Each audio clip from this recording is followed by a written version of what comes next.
Oh my goodness, welcome to the Oliver Feder YouTube channel.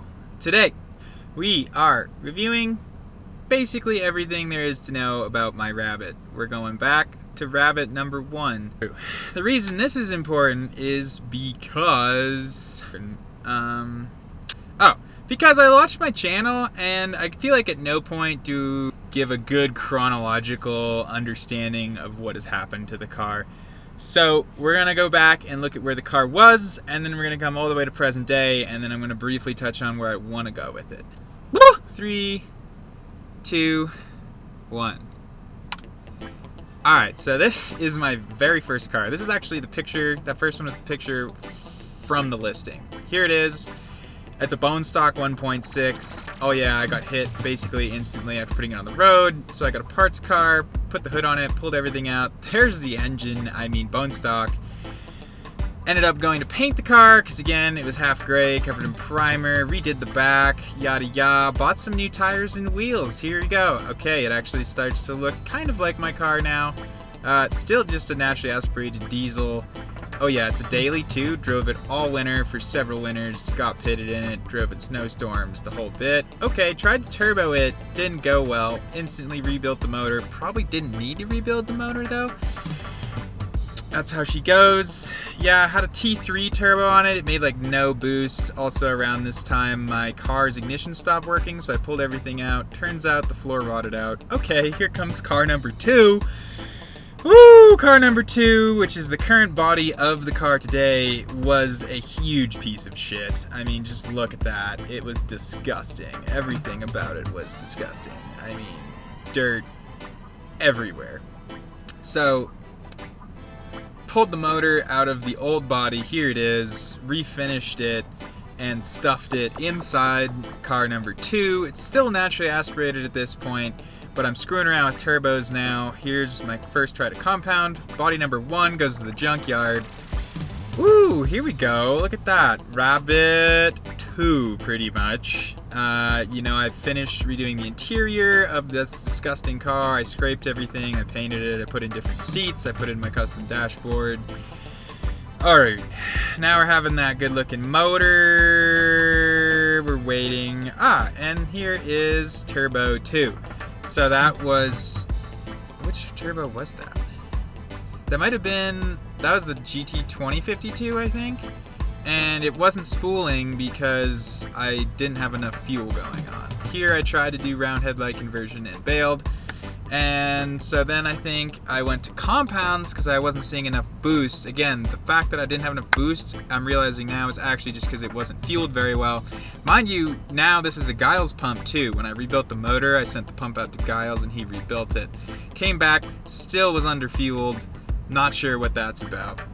Alright, so here we are, Turbo 3, so it has compounds now, is what I'm calling Turbo 3.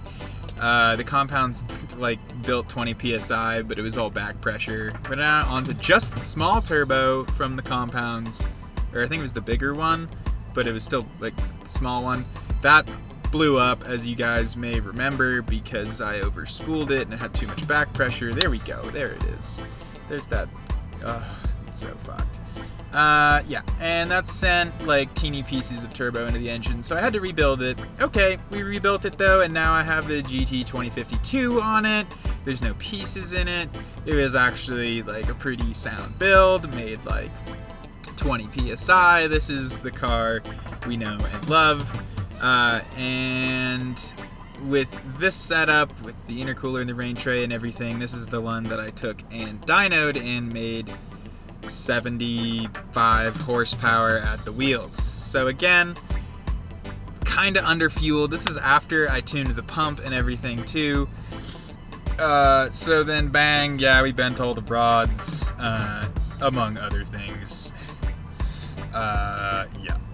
And so this is what I rebuilt over the summer. I am going to have a dedicated engine build video coming out, but as you can see, I replaced the rods, among other things. The original ones all got bent when I tried to use propane in too high of a dose.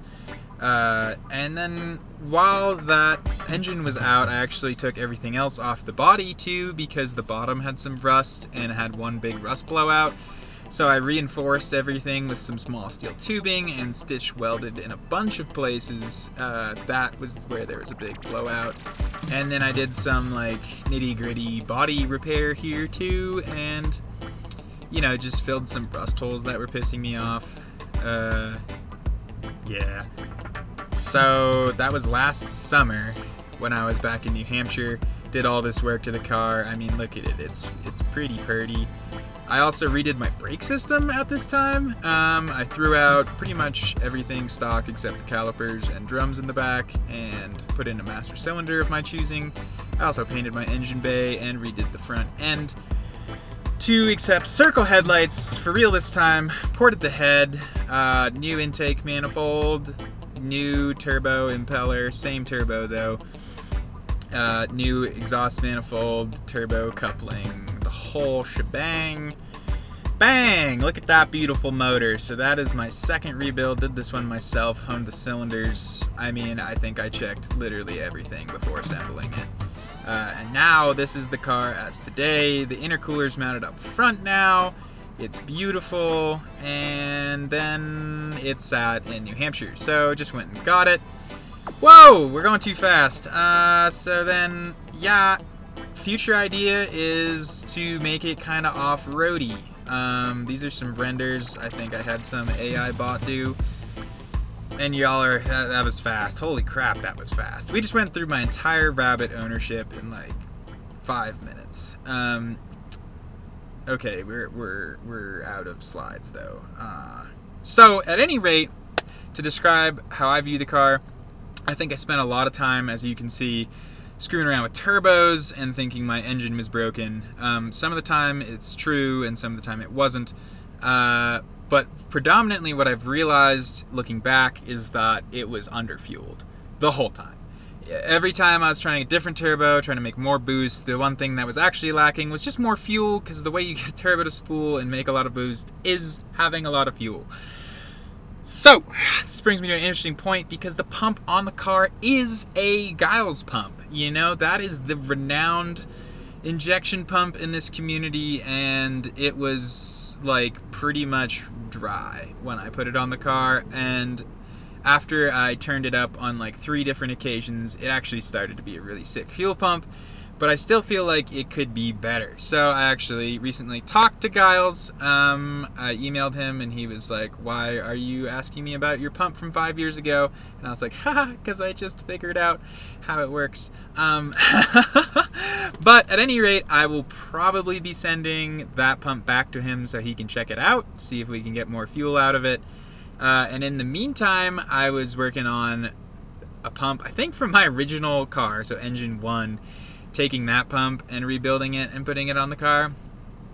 At any rate though, I'm out here in Denver now, and you know, the car, I want it to have like a new purpose, I think, because previously it's just been apart so much that I've never even like bothered to drive it. I'm realizing though that I'm probably just not actually gonna race it. I don't have the money or really the interest behind the money to pay for track time. It is ludicrously expensive. I'm sure a lot of you out there can completely sympathize with that. So that being said, I also don't really see it needing to be a street car. I'm not gonna go 90 miles an hour through someone's neighborhood. So that leads to those series of renders which flicked by really fast, but I'm thinking it needs to go more towards like off-road rally car kind of vibe. Which, ironically, is why I bought a Rabbit in the first place. I saw this video of one rock crawling and with a canoe on its roof, and I thought it was the coolest thing. And then somehow I ended up making it a race car, street car instead of that. So now we're circling back. It's gonna be potentially a big project, and I'm hoping I won't bail on it, but I think it needs to get squishier suspension. I think it needs grippier tires. I think it needs to be taller. Keep the diesel motor going for now. Maybe try to make it all-wheel drive down the road. I'm not positive. So in the immediate future, that looks like getting this engine tuned in good, trying this other fuel pump, seeing if we can get that tuned in good, and then slowly making changes towards being maybe not off-road, but like rough road capable, like Class C road capable potentially. Because that's where I actually go in my daily life now. And I would go hiking and stuff. The roads are trash. There's no place for a car that's 2 inches off the ground to exist in my life right now. So that's where we're going. That's where it's been. That's the problem I'm experiencing. So everything moving forward has this as its context. I'm trying to address fueling.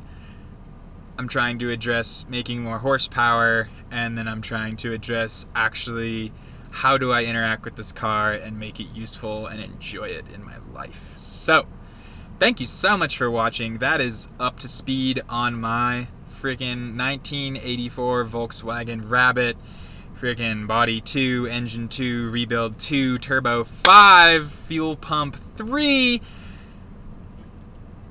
I appreciate you so much for watching. Please like and subscribe. There will be more content coming out on a regular basis.